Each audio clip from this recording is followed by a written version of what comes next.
Hello everyone, कैसे हैं आप सब और क्या हाल समाचार हैं आपके। देखिए, आज गोल्ड और सिल्वर के भाव रॉकेट की स्पीड से भाग रहे हैं। सिर्फ पिछले एक साल में गोल्ड ने 82%, सिल्वर ने 150% से ज्यादा का रिटर्न दिया है। और हर इन्वेस्टर के मन में सवाल है कि 2025 तो बमाबम रहा, 2026 क्या होगा? क्या और जाएगा या गिरेगा? राइट? क्या इसका लास्ट लेग चल रहा है तेजी का? यानी 2026 में क्या होने वाला है? राइट? तो यही हम जानेंगे, क्योंकि एक बिग एनालिस्ट ने बहुत बड़ी बात बोली है। तो अगर हम थोड़ा पीछे जाकर देखें तो 2011 के बाद गोल्ड लगातार नीचे गया था।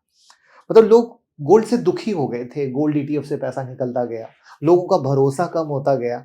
मतलब लोग कहते थे, गोल्ड के बारे में लोग बात नहीं करते थे। सिंपल भाषा में बात करूं कि 2015-16 तक आप गूगल कर लो, लोगों जो पुराने हो इन्वेस्टर उनसे पूछ लो, कोई गोल्ड सिल्वर के बारे में बात नहीं करता था। लेकिन जब लोग बात नहीं करते थे, लोग भूल चुके थे, तब शुरू होता है एक सुपर साइकिल। 2015 के बाद गोल्ड सिल्वर में धीरे धीरे रैली शुरू हुई और वो हिस्टोरिकल बनी। और 10 साल में गोल्ड ने लगभग 395% का रिटर्न और सिल्वर ने 400% का रिटर्न दिया। मतलब आप ऐसे समझें, 2015 में गोल्ड 27,000 पर 10 ग्राम था और आज 1,34,000 रुपए के आसपास है। यही तो कहानी है ना, यही है मोटा मोटा। और 2015 में सिल्वर मोटा मोटा 400 रुपए पर किलो और आज 2 लाख रुपए पर किलो के पास पहुंच चुका है।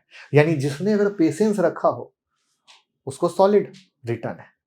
तो अब सवाल है कि इतनी रैली क्यों आई और कौन अब 2026 में क्रैश की बात कर रहे हैं। तो 2015-16 के दौरान जब गोल्ड ईटीएफ से हेवी सेलिंग हो रही थी, तब प्राइस दबाव में थे। लेकिन एक्चुअली ग्लोबल लेवल पर कहानी बदली, ग्लोबल अनसर्टेनिटी बढ़ी, इन्फ्लेशन का प्रेशर आया, रुपया धीरे धीरे कमजोर होता गया और ग्लोबल लेवल पे भी डॉलर को हटाने की कहानी चलने लग गई। और इन सब ने मिलकर गोल्ड को एक सेफ हेवन बना दिया। वहीं सिल्वर को solar panel, EV battery, industrial demand जैसे सेक्टर से स्ट्रांग सपोर्ट मिला। यानी दोनों अपनी कहानी को लेकर आगे बढ़ने लग गए और इन्वेस्टर को लगने लग गया, भैया गोल्ड और सिल्वर तो ऊपर जाएगा ही। यहां तक कि दुनिया भर की जो बैंक थे, जैसे हमारे यहाँ का आरबीआई, सब लोग बाइंग कर रहे थे।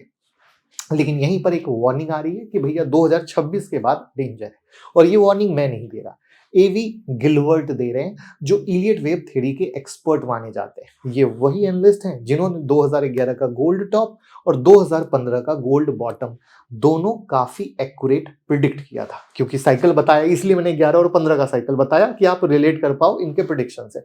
अब इनका क्या कहना है, गोल्ड और सिल्वर की करंट रैली अपने फाइनल स्टेज में आ चुकी है और 2026 के बाद एक ईयर लॉन्ग बियर मार्केट शुरू हो सकता है। ध्यान से, मतलब गिरावट का दौर सिर्फ कुछ महीने का नहीं, कुछ साल तक चल सकता है। ये मैं नहीं कह रहा, मैं कोई पैनिक करने की कोशिश नहीं कर रहा, गिलबर्ट का कहना है। गिलबर्ट का मानना है कि गोल्ड और सिल्वर जो है ना, पॉपुलर मैक्रो स्टोरी पर नहीं चलते, ये उनका मानना है, बल्कि अपने प्राइस साइकिल पर चलते हैं और उसके हिसाब से फंडामेंटल अक्सर बाद में जस्टिफाई होते हैं। लेकिन असली मूवमेंट साइकिल के थ्रू आता है, जैसा 11 में हुआ, 15 में हुआ और अब 26 के बाद हो सकता है। करंटली क्या चल रहा है, एंड ऑफ साइकिल मूव है, जिसके बाद लॉन्ग करेक्शन का वेव आएगा।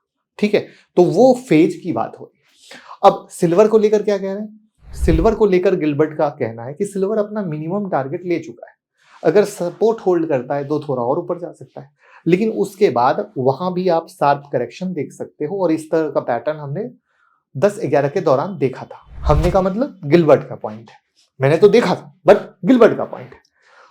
जब एक्सप्लोसिव रैली आई फिर हेवी फॉल हुआ, राइट है। तो अब गिलबर्ट यहां पर एक और इंटरेस्टिंग बात है कि सिर्फ मेटल को लेकर नहीं, पूरे फाइनेंशियल सिस्टम को लेकर बहुत ही सतर्क नजर आ रहे हैं। उनका मानना है long term bond market top के पास हो सकता है, आने वाले सालों में यील्ड और ऊपर जा सकती है और इसका इंपैक्ट इक्विटी मार्केट पर भी पड़ सकता है।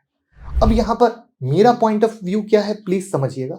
उसके बाद ब्रोकिंग हाउस का पॉइंट ऑफ व्यू मैं बताऊंगा। जैसा कि आप सबको पता है, 2025 में गोल्ड सिल्वर की रैली हुई। रैली के दौरान बहुत सारे एनालिस्ट तेजी की भी बात कर रहे थे, बहुत सारे एनालिस्ट बीच बीच में करेक्शन की बात कर रहे थे, बट अल्टीमेट गोल्ड सिर्फ ऊपर गया, उसने किसी की बात नहीं सुनी। रीजन जो सबसे बड़ा था वो था ग्लोबल अनसर्टेनिटी का, वो था हर देश के बैंक के द्वारा गोल्ड की बाइंग का, और सिल्वर के पीछे कहानी थी रियल फिजिकल डिमांड की। तो अब यहां पर हर एक आदमी अपने तथ्य के साथ आता है। ये बात बिल्कुल सत्य है कि गोल्ड सिल्वर हाई पे बैठा है। ये बात बिल्कुल सत्य है कि प्रॉफिट बुकिंग कभी भी बन सकती है। तो उन चीजों को बनते हुए जैसे मैं एक चार्ट दिखाता हूं।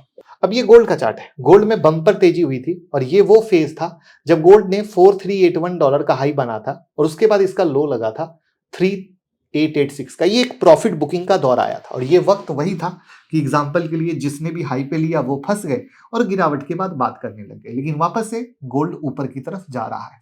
अब यहीं पर अगर आप सिल्वर का चार्ट देखोगे वो इससे कुछ अलग और सुपर इंटरेस्टिंग है और वो है आपके सामने कि सेम कहानी सिल्वर में भी करेक्शन आया उसी फेज में, थोड़ा साइडवेज हुआ लेकिन उसके बाद उससे भी ज्यादा ऊपर जा रहा है।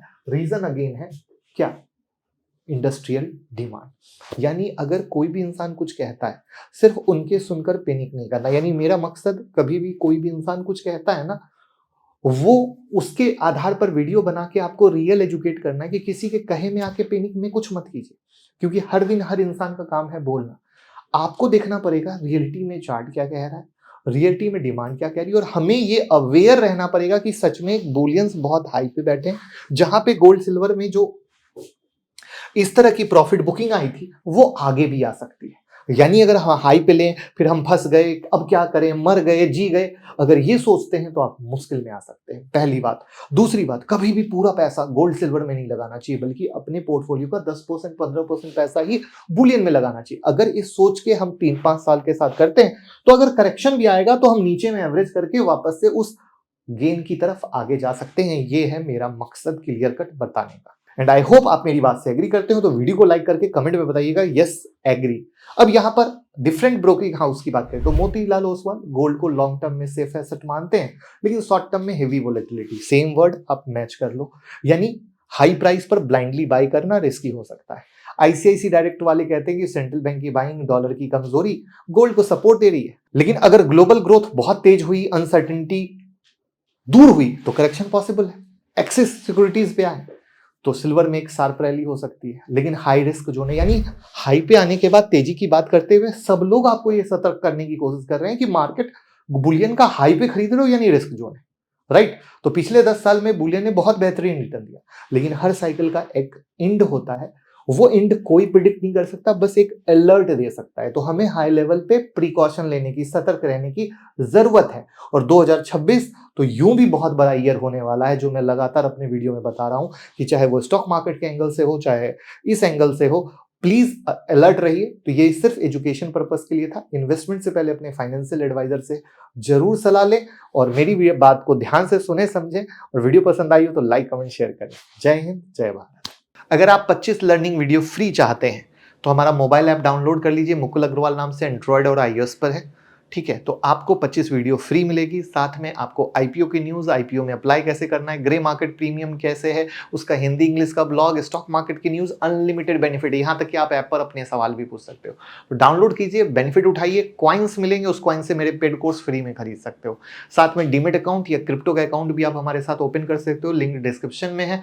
हमें सपोर्ट करें ओपन करके, और साथ में रहना चाहते हो दूसरों से आगे तो आप हमारी यूट्यूब मेंबरशिप भी ज्वाइन कर सकते हो, बहुत ही सस्ते प्राइस में, जो आपको रखता है दूसरों से आगे।